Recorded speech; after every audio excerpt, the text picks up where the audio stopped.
Good morning. Thank you guys for joining me today. Ken, thanks for everything. So far, I think great stuff, right? Great remarks from Rick Cotton. That was a great conversation that we got to hear. I think one of the things that was really interesting, and as we all go through our daily lives and we work in the transit space, keeping the customer first is very important, right? And I think Rick's approach to that and the PA's approach to that has been a successful one. And we'll talk a little bit about that today. You all have different types of roles in your daily lives and jobs that in some way influence the experience of the rider, or you're innovating to do that, trying to keep the rider first, right? So whether it's a real estate project or on the legal side of it, that's a lot of what we're trying to do as we build out these massive projects and manage these massive investments. At Boingo, we've been doing this for about 25 years, and we're working with a lot of you here in the room, whether it's the MTA, whether it's the Port Authority. We've been involved in some really critical infrastructure projects throughout the Northeast Corridor, and we're really proud to provide wireless connectivity in many of the thoroughfares that you all have come through, whether it's the airport this week to come to the event, or whether it's Grand Central Madison or Penn. Very involved in everything that's going on here in New York and again through the Northeast. So we're happy to be here, happy to be a sponsor. Ken, thanks for having us again this year, and looking forward to a great discussion. So with me, I have Chase. Chase serves as the City of Pittsburgh's Digital Equity Program Analyst. We had an opportunity to catch up, really unique role that you have. We're going to talk about some of the innovative things that you guys are doing there in Pittsburgh. Lisa's here with me, Daglian, who heads up the Permanent Citizens Advisory Committee to the MTA. Really important work that you're doing there, advocating on behalf of the folks that are using the systems. And we'll talk a little bit about your work and how important it is. We've got Peter with Real Estate and Infrastructure Group at Greenberg Targ. Another very interesting background. You don't see a lot of lawyers on the panel, but we'll make it interesting. Yeah, I'll have to watch what I say, I guess. But you never see a lot of lawyers on the panels, but they obviously, the legal profession plays a really important and critical role in the way that all of these things come together, whether it's a PPP and a partnership like that, or whether it's the actual deal, right? And then obviously we've got Lewis here. He's the VP of Real Estate and Commercial Development at Amtrak. Really interesting background, a little bit of investment banking, then real estate, and found his way to transit through the MTA, right? The only thing that's worse than a lawyer is a broker. Well, two lawyers. Why don't we start with some of the fun stuff? I mean, Chase, your work in Pittsburgh, it focuses on ensuring that all residents really benefit from advancements in technology and connectivity, particularly through initiatives like the Pittsburgh Digital Equity Coalition and Pittsburgh Lab. So can you start us off really highlighting some of the groundbreaking transportation initiatives that you think are currently shaping Pittsburgh or Mid-Atlantic, Northeast, things you're seeing across the country, and some of the work that you're doing there in Pittsburgh? Sure. In Pittsburgh, we're a few years into our BRT project, and we're getting closer to the end, partially by virtue of us spending so much time on it at this point. But another thing that we have seen a lot of success with is our Pogo bike share system. It's really helped kind of sell the investments that we've made in bike infrastructure as well, and help put together this virtuous cycle where you see more people using public transit and finding their connections with the bike system, and sometimes discovering new paths to get to where they need to get to. I know I personally have used what's nicknamed the jail trail, which is the if you know it, I'm from Pittsburgh, So there's a bike trail that goes by the Allegheny County Jail, and it became my route to work for a while using the Pogo system. It's one of those ways that we've kind of helped people make the right decision. Pittsburgh's not the biggest city, but we kind of punch above our weight for public transit usage, and I feel like it's because we've made it really easy to access it. You mentioned PGH Lab. That's our citywide incubator and accelerator. And it's been really good for us to kind of farm our own talent and kind of like do our own take on the RFP process, where we have people pitch us on ideas and then we provide them $25K during the cycle in order to test our project. They have connections with the city. For instance, there was a pilot that we were trying to get through using fiber that had sensing embedded that was going to be run in the sewer system. Unfortunately, we ran into some issues with our budgeting cycle, and the people were going to install the cable, and we didn't get to do it. But we did get that opportunity to explore what it would cost to pursue this. And by doing these targeted pilots, we're able to do a sort of try it before you buy it on a small scale, and then scale it up so it reaches all residents. And with internet, this has kind of been helpful for us, having this motto and sort of viewpoint that we should have universal connectivity. Our mayor was elected on an equity platform, and one that really was focused on addressing the needs in like previous deployments of resources. And so this connection between our resources that already exist with PDEC, which is, there's other people who have a similar mission. So how can we help them accomplish that better? And a lot of this, I think, is just communication and that sort of idea from the top down. We want to reach all residents. And so we're going to do so with innovation. We're going to do so by focusing on where we haven't really made the investments in the past. So you started as almost like a lean startup inside of the city of Pittsburgh with your group, and then rolled out projects, and then through the partnerships, really, that's how you scale things. Yes. Yeah. Okay. Yeah. That's great. Yeah. I mean, and again, I hope everybody takes some lessons from this and some key learnings, because the whole point of having a diverse group of folks up here is so that you definitely take some key learnings. And as Ken said, we'll all be out there afterwards, so feel free to ask questions, because we're not going to do questions on this panel, but we'll be around if you have any. Lisa, you're intimate with the policies and happenings in New York, right? Ahead of this panel, we talked about the importance of reliable connectivity throughout underground transit routes, right? So what technology and infrastructure issues are most pressing for the riders right now that you're working on? And then how do you advocate for them? Sure. So thank you. I'm taking notes because I think that we can all learn something. So my organization, Permanent Citizens Advisory Committee to the MTA, is unique in the United States from what we've been able to learn. We were created by the state legislature in 1981 as a result of the fiscal crisis of the 80s to represent the transit riders on Long Island Railroad, Metro North, New York City's subways, buses, and the Staten Island Rail. And that's really an evolved role over the years as transit and transit ridership has grown, changed, and really reformed before, during, and after the pandemic. Riders have different needs. People want to stay connected at all times. We see a real critical need with the issues of equity and the issues of affordability being top of mind, being able to connect people to to provide them with the most equitable access to affordable transit. So that means being able to transfer seamlessly throughout the system, not just the MTA system.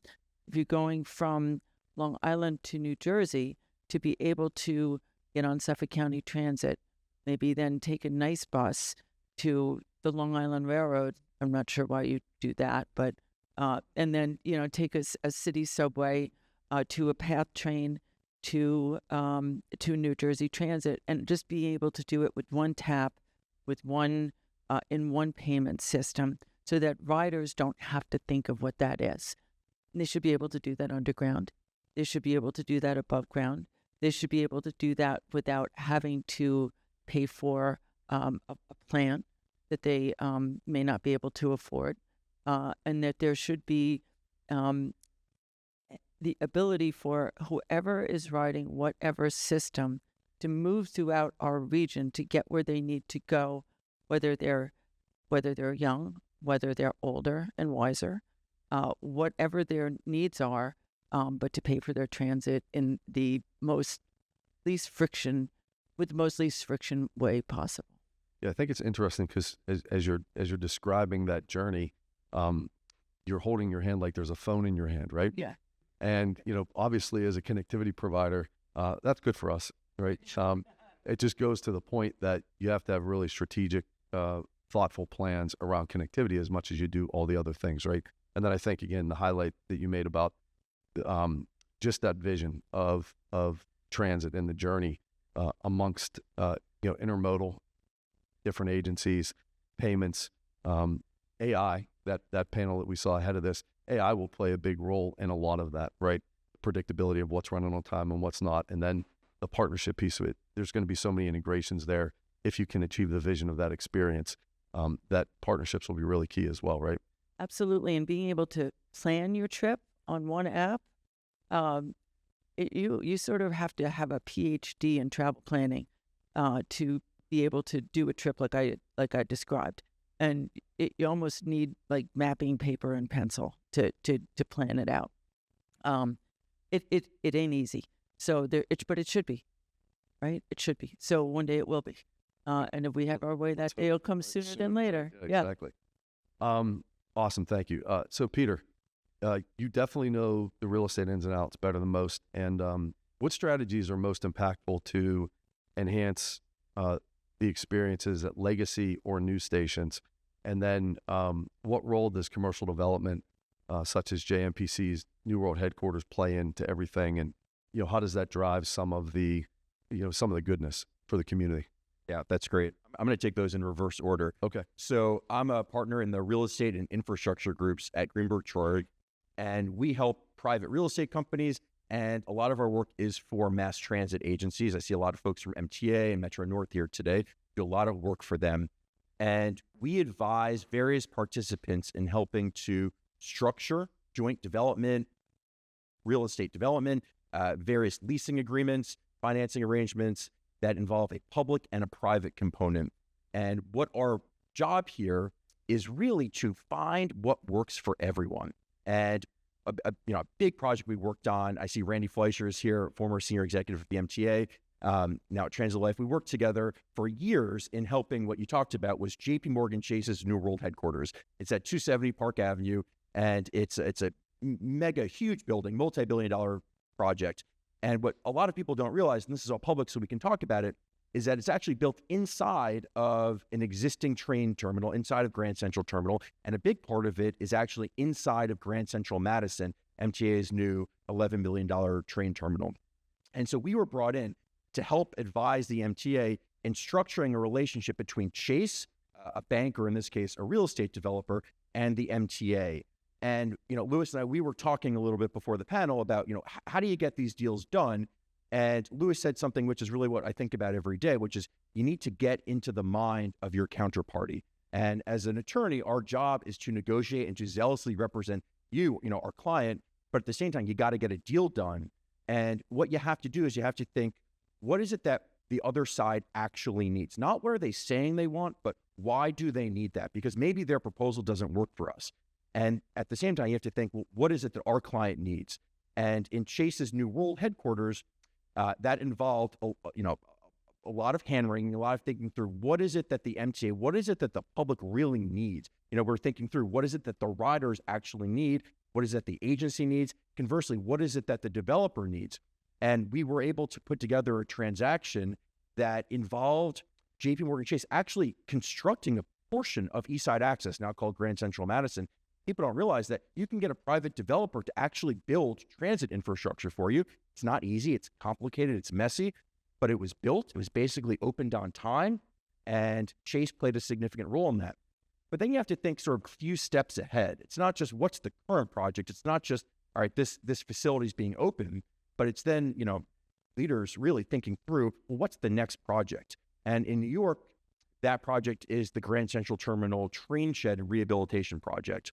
Some people in the room, especially the Metro North folks, are definitely going to be aware of this, but Grand Central Terminal was originally built at grade, and about 115 years ago, it was actually depressed. It was dropped a level, and so you don't really see the trains coming in. However, in Midtown Manhattan, there is a huge train shed, and the roof of the train shed are the streets in Midtown, going in some places up to 57th Street. And that roof is supported by essentially rotting columns and steel. And so the MTA is embarking on a multi-decade, multi-billion-dollar state of good repair project. And we thought about this project when negotiating with Chase's World Headquarters team as a way to try and have the public and the private sectors come together to advance both private interests and the public's interest. And that resulted in Chase making, this is public, a sizable, $25 million contribution to a public infrastructure project. And again, you have to think through what is it that everyone needs. And it's not always just about money. It's about timing and structuring and phasing. And so the MTA worked with Chase to rephase a big part of that project, which not only captured the Chase contribution, but it also enabled the MTA to actually save sizable savings by pushing work up, moving the schedule to the left, and taking some advantage of private sector design and management capabilities. That's sort of, hopefully that answers the second question. I'll be brief on the first question. A big part of transit, and I think what riders really want, are retail and dining destinations. You can look at what the Port Authority has done in some of the and some of the terminals here in the airports in New York City, also Moynihan Train Hall. 20 years ago or 10 years ago, if you said, hey, do you want to go grab a beer at Penn Station? People would have looked at you like you had a third eye. And people do that now. I met a friend for a drink at Moynihan, and it's nice. And, there are agencies that are going and thinking through what is the customer experience. It's not just what is the transit experience, but what is the passenger experience. And the MTA is doing a great job now in Grand Central Madison and working to find a master tenant to really revitalize and bring some great retail there. You look at the dining concourse at Grand Central Terminal. I eat lunch there almost every day, which, it's packed and it's great. So those are some thoughts on that first question. Yeah, no, we're definitely seeing these become hubs of commerce now, right? And retail destinations. I mean, I know Randy was very active in a project there as well, similar. But quick question before we go to Lewis. That deal and putting that deal together that you talked about earlier, how many people were involved in that, and how long did that take from beginning to end? Because as you're talking about structuring a transaction like that to meet current needs, and then you're also thinking into the future.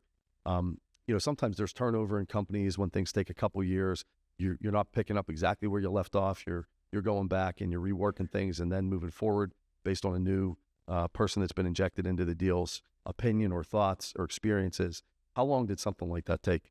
It took too long, and it took too many people. Okay, how about this? And how many billable hours? It's great. What I would say is, and it's a fair point. And we work, that's just one example of the type of projects that we work on at Greenberg Traurig, but we work on a lot of very long-term projects. It's a little bit different. So half my day job is working on just regular real estate transactions, which are much shorter in duration. The infrastructure projects obviously take much longer, and staff turnover is a I would say it's a problem, but it's something that has to be worked through. And when folks leave, having good turnover is key, and really making sure that the next sort of leader that comes in is ready to go. So it was a lot of business folks, a lot of engineers, a lot of lawyers, and a lot of finance professionals really thinking through each aspect of it and making sure that what works for the engineers works for the finance team, works in the legal documents, works for the project schedule, and really, works for the public, because that's really what it really comes back to. Yeah, that's awesome. Thank you. All right, Lewis, I know you worked on Penn Station, Washington, Union Station.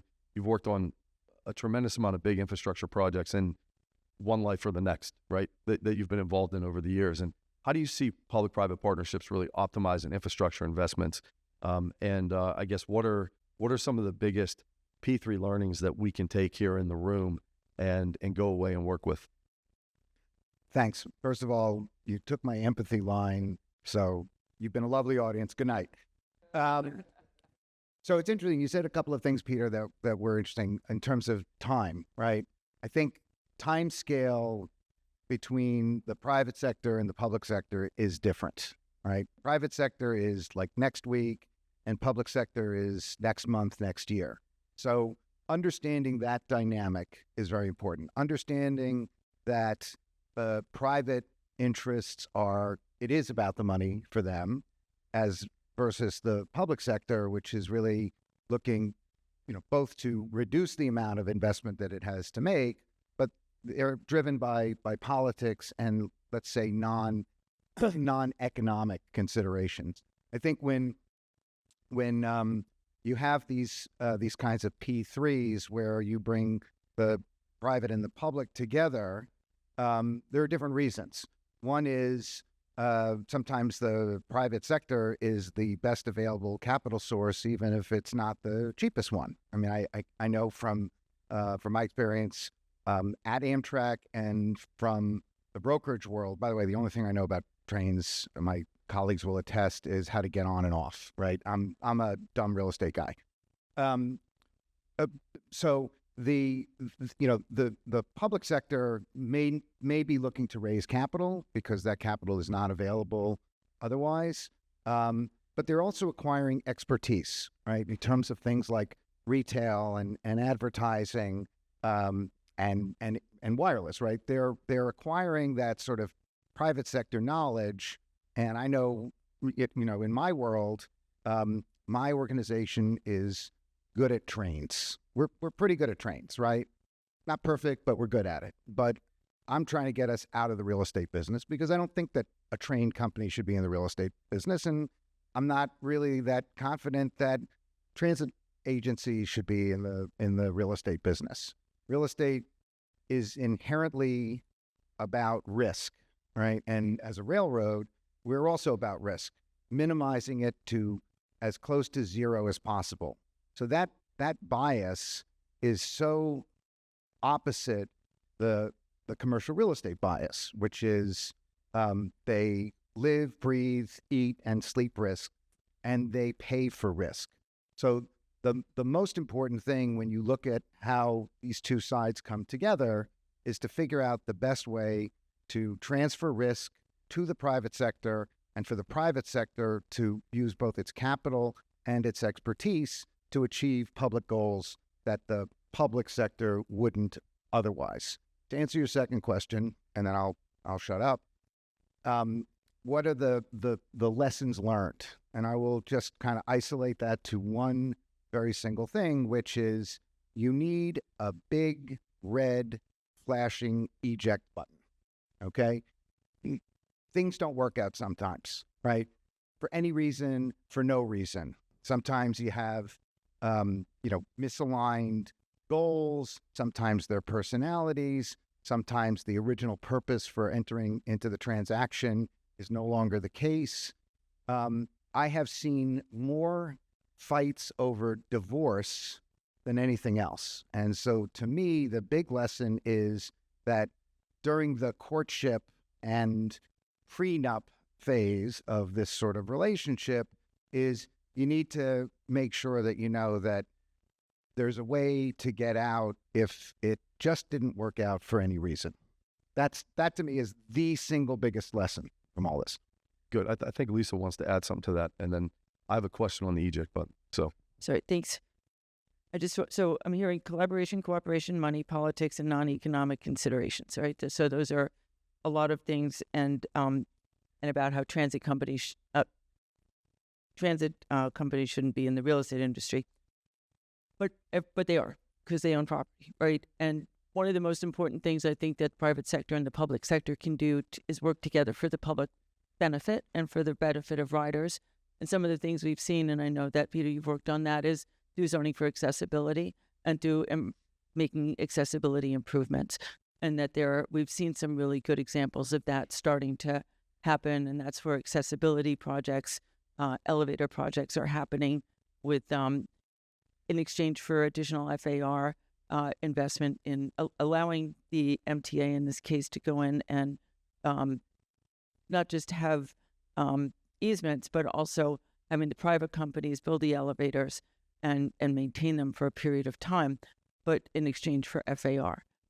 But right now, we're just looking at $765 million baseball contract. My team at a station that does not have an elevator, escalator, or ramp for a tennis center, a baseball, a world-class baseball stadium, a new soccer field, 2,500 new affordable apartments, and that's not okay. So there needs to be, I think, better collaboration among all of the private, public, and authoritative entities to make sure that everybody can access all of the things that our region has to offer. Yeah, the only thing I'll say is that I think that the private sector is all for the public good, but there's a catch. All right, it's you have to be kind of honest about that, right? Right. No, I think that's great. So What's the catch? Catch is that they're getting bonus FAR, that they are getting economic goodies for providing the public good, and that's rational. That's okay. Right. So I think what you're referring to is the city, New York City in 2021 passed the zoning for accessibility law, which provides that if you are developing a real estate project close to a primary transit facility, then you are obligated to give in New York City that transit agency, whether it's PATH, MTA, or Port Authority, a free easement, basically free space to build an elevator in exchange. And this is the critical part. It's, free for the transit authority, but what the developer gets is basically free money in the idea of you're able to build more building, or you're able to get the benefits of certain massing and other very technical zoning benefits.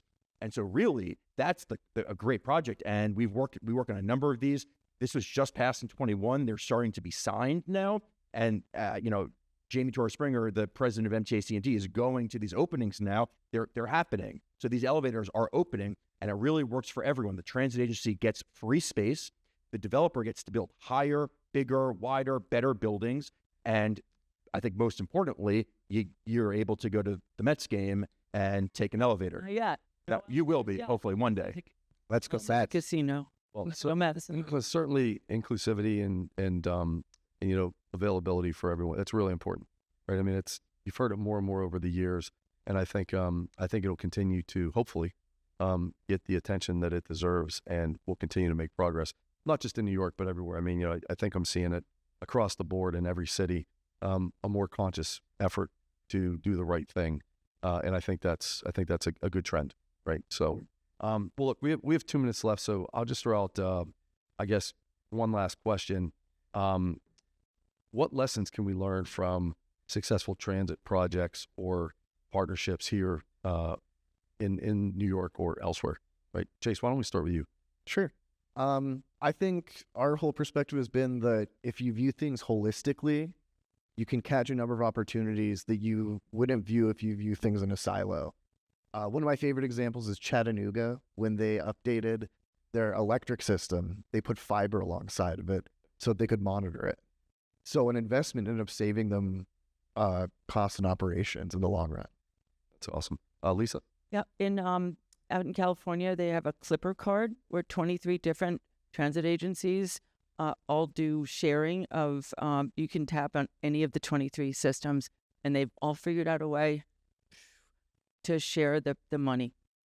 So we're starting to see the vision come to life there. It's been there for, it's real. That's awesome. Peter? I would just say get creative, think through not just the issue at hand, but really think through how can we use this project to solve future issues that people are not even really not at the forefront, because by the time the issue gets to the forefront, at that point, it might be too late. Awesome. And Lewis? Know before you go, and know your definition of success. You have to have an established set of objectives that from the public side, what you want. And we worked on a small transaction in Austin, Texas for an organization called Capital Metro, where they went to all of the community stakeholders, government, public interest groups, the commercial space, and put together a TOD policy before going to market for a developer to build out a 10-acre parcel adjacent to one of their stations. I always refer to it as the one that went right, because they knew what they wanted before they engaged the private sector. That's awesome. Good stuff. Well, Ken, we are right on time. So thank you, everyone. Appreciate it. Just went to 0, so we're good. Thanks for sharing your knowledge with everyone here and with myself. Appreciate you guys being up here with me. Yeah, Thank you. Thank you. Thank you.